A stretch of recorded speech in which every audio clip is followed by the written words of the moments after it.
Hey, what is up guys? Welcome to the first part of my Shaman restoration guide. In this video I'm going to be going over macros and key bindings.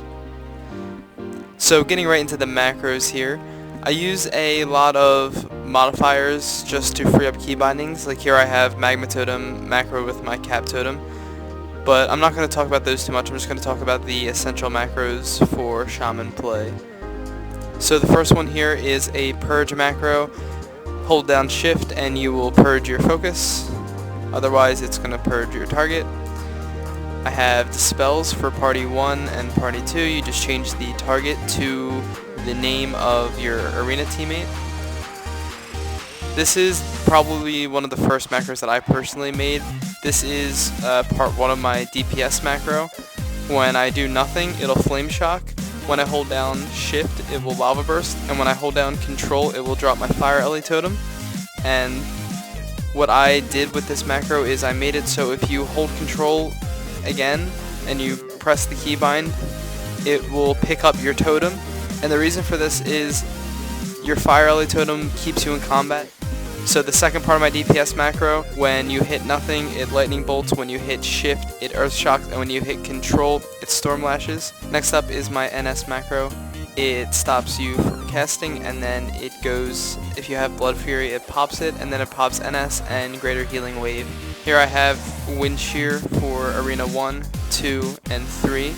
Next up we have the Tremor Place and Pickup. I'm pretty sure most Shamans already have this, as you know, we're in 5.3 already and Thematic Restoration has been around for a while, but here it is if you don't have it. And then we have the same for Windwalk Totem. Right here is a Ghost Wolf macro. If you get Symbiosis, it will give you Prowl, so this is really good. I use this for RBGs. Sometimes I go in as a stealth team for the Hex and the heals, so this is a really good macro.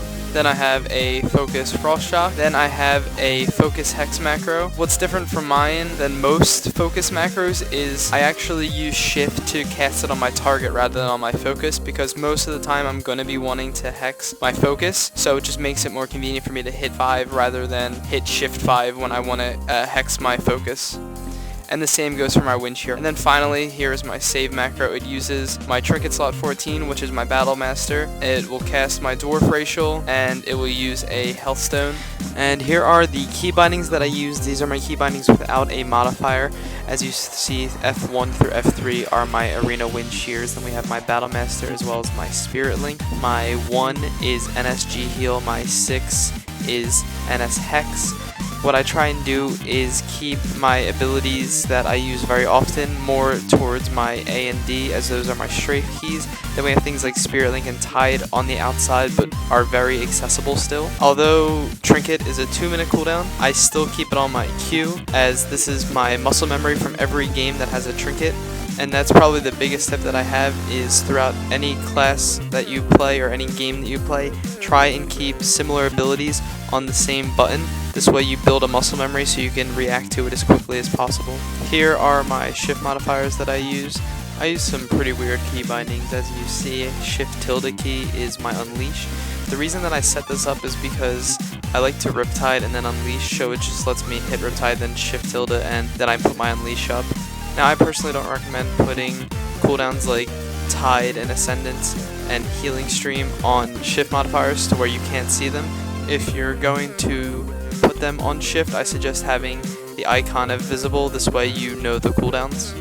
And then finally, here are my control modifiers. Not many here because I don't use control too often. But wrapping things up here, your key bindings are extremely player preference. I'm just showing you mine so you get an idea. That's going to wrap it up for me in this guide. If you like what you saw, please subscribe, like the video, and shoot a comment. If you have any questions at all, send me a personal message or comment down below. But by next Wednesday, there should be a rotation guide, so be sure to check back then. Thanks guys for checking out the video. I hope you learned a little something from it, and have a good day.